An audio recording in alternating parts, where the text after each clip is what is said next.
Welcome to Whisky Riffs. I'm Kevin, and this is day 17 of my special Whisky Advent Calendar series, and we only have 24 days, so we're getting down to it, down to the last 7 days of this series. Math, yeah, got it right. Let me go grab bottle 17 from the Flaviar Whiskies of the World Advent Calendar. It's been a great calendar for me. It's done a couple twists and turns on me. Tricked me the last couple of days on the country that I thought it was. I'd really like to get it right today. This is a blind tasting, so I'm not going to use their notes until after I've done my guesses. I am going to use their whiskey tasting glass, which is a nice Glencairn glass, and I'm going to dig in right now to that bottle. All right, here's bottle 17. I'm only looking at the top and the back. The front has the country of origin on it, which means I will know too much about the whiskey if I stare at the label. So I'm keeping that facing you, and I'm just looking at the day to make sure I'm on the right day, because wow, going this long and then screwing up the day, that'd be really painful. Let me go ahead and pour this.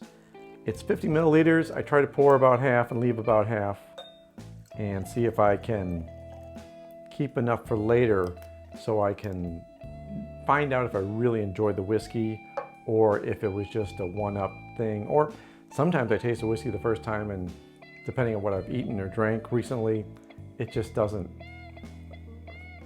connect with me. And a second tasting is always good, and a third, sometimes a fourth. I mean, let's have a few tastings. What could it hurt, right? This is a lovely light colored whiskey, which probably means there's no color added. It also probably means that it's not a bourbon or something that's been sitting in a hot rick house with a lot of summer heat. We're talking about cooler climates usually, because it only takes about 2 years for a bourbon to get a nice rich color, where you might need 20 years in Scotland. Now this has some nice bright notes to it. I'm getting some lighter fruits, maybe like an apricot or pear. There's a little hint of malt. And I am also smelling some other sweetness, maybe some vanilla in there.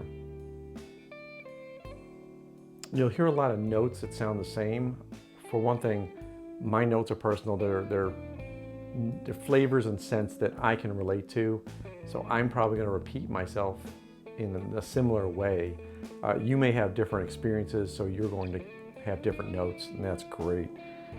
This also means that I may be hitting a run of whiskeys that have a similar casking. Similar oak is going to give you similar groups of flavors and scents. Let me go ahead and dig into this with a taste, see if I can get more notes out. It's not too hot. I'm not getting a long finish on it. Most of the oak spice and everything is on my tongue.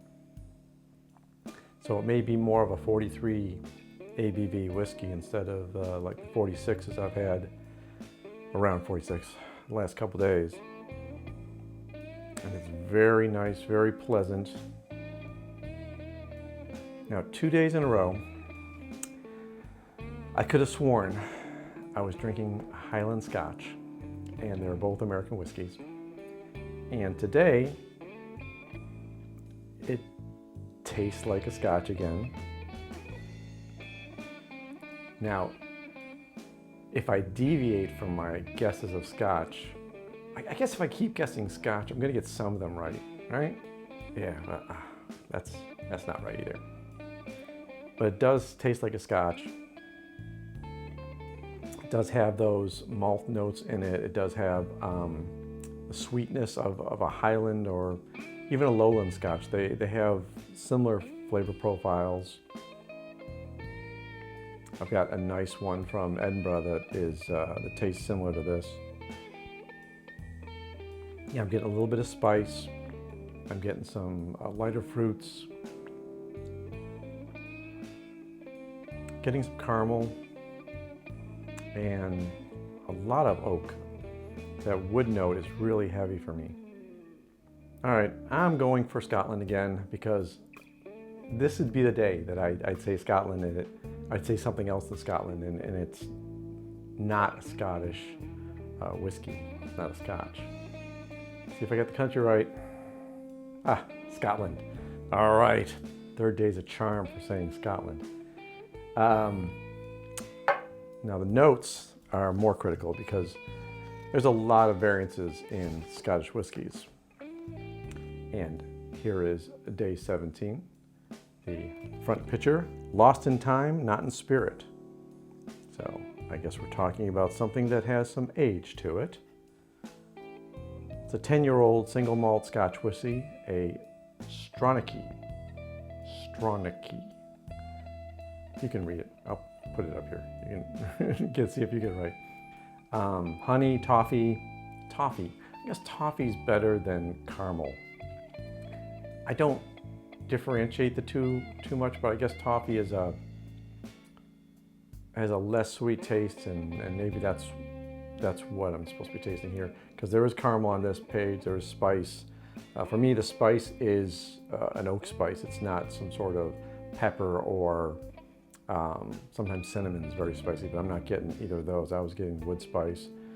And the grain, biscuit, butter.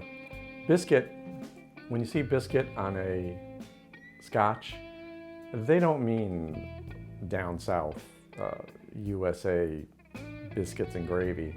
They mean cookies. And I love UK cookies. So this looks good. 43% ABV, so on target there. Pretty happy about that.